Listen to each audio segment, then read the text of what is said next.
Greetings, students. This is Dr. Brown. Some of you will be in your internship meetings this week. And so I have prepared this video lecture, to accompany the instructions for the next assignment. I also am seeing that the spring break is coming up, and so I have revised the due date. I've extended the due date for the next assignment to March 14th. So you have plenty of time to complete this assignment, as well as make sure you turn in the one that's currently due using images and videos for that classroom activity. Those should be uploaded to Blackboard before you leave for spring break. If they're not uploaded and graded, then this will put you behind, because we're going to be beginning the Smartboard assignment as soon as you return from spring break, and then before you know it, the TPAC will be due, and it'll be the end of the semester. And again, remember, this is the EE9 evidence on your TaskStream portfolio. So we want to make sure that we are caught up with this assignment right here, this using electronic presentations and using images and video in the classroom. Once you get this done for March 14th, you'll be up to date, and you should have no problems completing everything you need before the end of the course. If you go into this assignment folder, and I've put it in green font, and so you should be able to see it easily. And you go in and you'll see a folder says resources, and then you're going to see the instructions for this assignment. I have a tutorial for how to use Google Slides, and then here's the Dropbox. Now for this assignment, you are going to paste the link to your group's project. It'll be like you've done on some other assignments. We will do this as a group assignment, but you will have one slide at least that you're going to contribute with your name on it. Also, you will contribute to the bibliography or the references list on the last slide. You will have a team leader, and we will use the Blackboard groups because you'll be doing this mainly online. That's the purpose of the Google Slides and Google Docs, so that you can work collaboratively online. And a lot of teachers are doing that now. They're working on assignments, and they're planning instruction, they're planning lessons using things like Google Docs, and in this case we'll be using the Google Slides, so that if they don't have time or opportunity to meet in a regular classroom meeting time, they can do this virtually. And so that's what you're going to be doing. Now let's look at the instructions. I'm going to click on the blue link, which is the instructions sheet. And if I open that,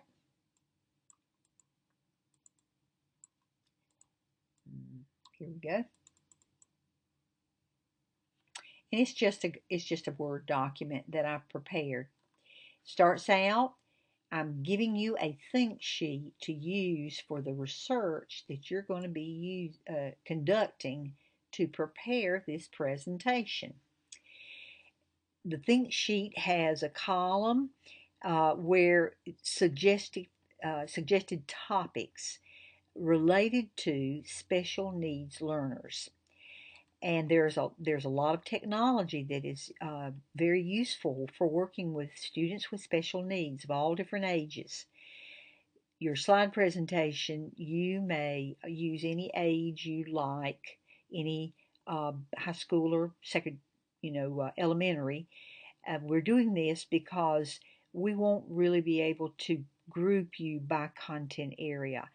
I would like to do that. I wish I could do that, but time-wise, it's just not going to be possible to try to determine who is in what grade level and get you into the Blackboard so that you can do this virtually.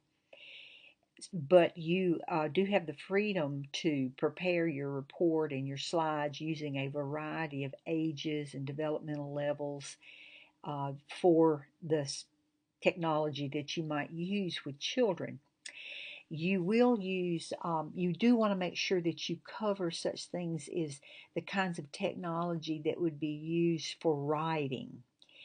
What kind of technologies would be used to support reading, English language arts for special needs learners? What kind of assistive uh, devices are they, and what are the different needs, such as hearing impaired and visual handicap? We want to also look at uh, gifted and talented, or TAG, students, because they do have special needs and they're in that category of special education. So we'll look at what kinds of technology resources can be used to motivate those students so that they can excel. And then culturally and linguistically diverse students. Of course, that's English as a second language. And also, these days, there are a lot of students with very special needs, such as being homeless, living in home environments where there's drug abuse and that kind of thing. So there are technology resources that can be used to best meet their needs. So these are the topics, and you may add to that, or you can kind of further divide these, such as the assistive technologies that could be for uh, visually handicapped, hearing impaired, physical disabilities, uh, autistic children. There are a variety of um, special needs, and you have the freedom to choose uh, which particular special need you want to focus on. And of course, several of the groups have more than 5 in their group, and so that's where you might want to break these down further for your topics. The team leader gets first choice on what topic they want to research. Everyone will contribute at least one slide, and everyone will contribute their references to the last slide. And then everyone will paste the link to their Google Slides to the Dropbox. The team leader, which is the first name in the Blackboard group list, the team leader will set up the Google Slide template, just like the team leaders in the past have set up the Google Doc and sent the link for editing to everybody in his or her group. It's the same way with the Google Slides. All you have to do is set up the template and send the link to your group for them to begin adding to their slide. And of course, they can add to a slide that's already been, put in place, or they can add additional slides. You'll be able to edit Google Slides just like you can edit Google Docs. This is the think sheet, though, that you'll be using for your research. So after you have determined your topics here, you'd want to type in here if you're going to have more specialized categories or topics. Over here, you're going to type in a title and paste in a URL. This is going to help you with your note taking. If you go ahead and paste in your URL and your title, and you go back after you've compiled your information and you start writing your little short article for your slide, then you've got it right here. You might have 1 or 2 in here, and you don't have to try and remember where you got it and look it up and all of that. Then here in this column, if you can see my cursor, you're going to write in your notes, type in your notes about how the information at this website would be useful for your particular slide. So each person will have their own think sheet, and but this master think sheet has all the topics listed just to show you, give you an idea of the various topics you might use. But the Think Sheet is for you to use. It's a tool. It's to help you out. What I want to see is the finished Google slide presentation. So let's scroll down a little bit. And now I have some more detailed instructions. And let's see, this is a little hard to see. So let me see if I can arrange this a little better. Bring it back up here. I lost it. Okay. Now, there we go. It's centered a little better. Now this rubric, you'll see a rubric in the Dropbox, but you want to check your work against this because this has a technical rubric and a content rubric. And I did this on purpose because when you are teaching class in school, and if you're working with younger children or high school, and younger children, even primary grades, use PowerPoint.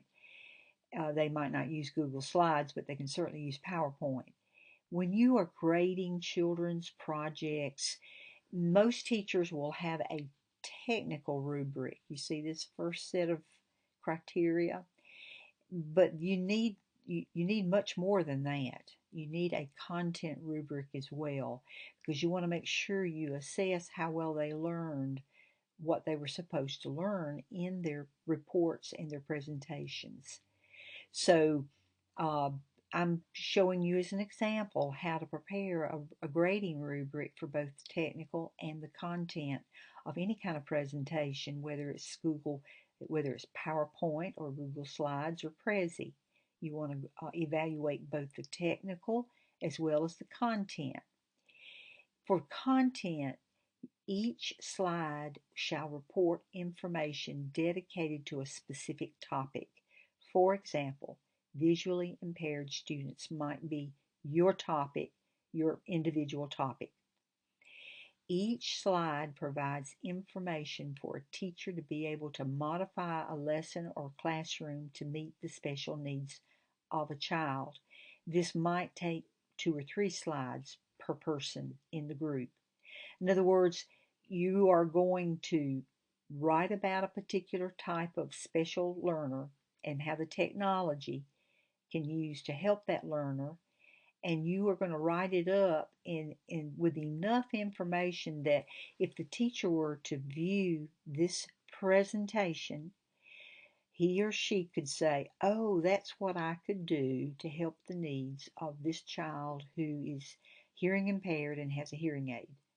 You'd have enough information there, and it's not going to be a chapter in a book. It's just going to be some very basic information about hearing impaired learners and what kind of a technology might be, or best practices might be needed to help that child be successful. So that's the amount of information that goes in the slide. Similar to your digital literacy, that most everyone could write a paragraph or two and explain digital literacy. So it'd be similar of that, but you do need enough information that it'll be useful for whoever's reading it. Now each slide also needs either an image or a hyperlink leading to additional information about whatever you're writing about. The title slide needs the names of all the group members, and then the last slide is the reference slide, and it's going to have a bibliography of all the information sources used for every one slide in the presentation. You're going to even give credit for the images unless you take a picture of your own. Then you don't need to you don't need to do that. Now here is an example of how you should. Most of the references that you'll use are going to be online, obviously. So here's the way you're going to write it, and this is the official correct way according to the APA guidelines. This is who produced this website right here, this article. And the name of the group, the professional group that produced the website, is called the National Center on Universal Design for Learning. This is the date that the website was last updated, and then the title of the particular article that I would be reading for my report is right here. See, about UDL learn the basics. And then right here, retrieved from, and then paste in the live link. So, in summary, when you're going back and working on this week, next week, just say, okay, I've got to read the resources that are in the resource folder. I've got to look up on my own some things if I need additional information. I need to use my Think Sheet to record notes, paste in the URLs as I go along, and then I need to summarize my information, write up a 1 or 2 slide report, paste my report into my slide, insert a hyperlink, at least one, in my report, insert an image, but it can be either or, a hyperlink or an image, and then enter your full name at the bottom of your slide. Then you go to the very end of the slide presentation and you will paste in your reference. Now, team leaders, group leaders, you will have to set up the template. And so the template will have a title slide and it will have a final reference slide at the end, and everything else goes in between. Now, this is a little ambitious, this project is, but it's really valuable for you to learn these things, learn how to do this, and then the readings for special needs learners. Many of you may have already had a course that explains this. There's the rubric, the basic rubric. Many of you may have had a course already in special ed, I realize that, but some of you may not. Right here in this folder are all the resources that will be very useful to you. You will want to read as much as you can, but as a group, when you get together and decide who's going to do what, then of course you're going to zero in and focus on that particular topic. All of this is about universal design. That's mainly digital resources and how they are prepared so that any learner can use them, no matter even if they have a disability of some sort. Here's one: special apps for special needs children, special education strategies. This one's about assistive technology. This one is a wiki book. You've heard of Wikipedia. Well, there are a lot of wiki books now too, and it is all about technology in special education. And so it's a little booklet. Here is something for visually impaired.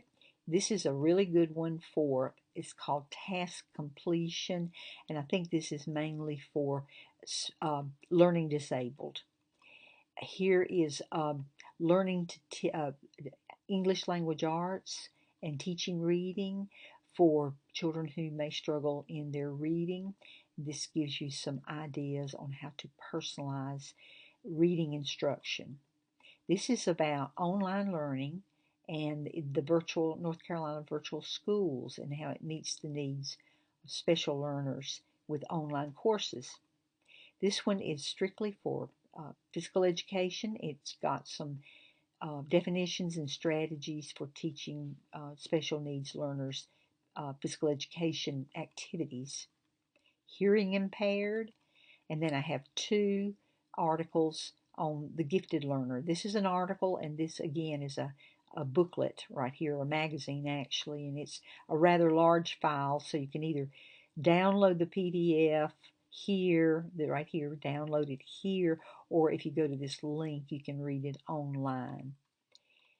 So I hope you enjoy the project, and I hope that you'll be able to get with your group without it being a big problem. Remember, you can, I believe your group shows up. I can't see groups over here, but you can. But I can go in and see them right here. And so you need to find your group. If you're not showing up in a group, and I realize it was a little mixed up back in January. If you cannot find your group, let me know so that I can add you to a group. But when I click on, for example, group 1, I see you right there, all the folks that are in group 1. So Douglas, right here, I believe that must be Angie Douglas, would be the group leader.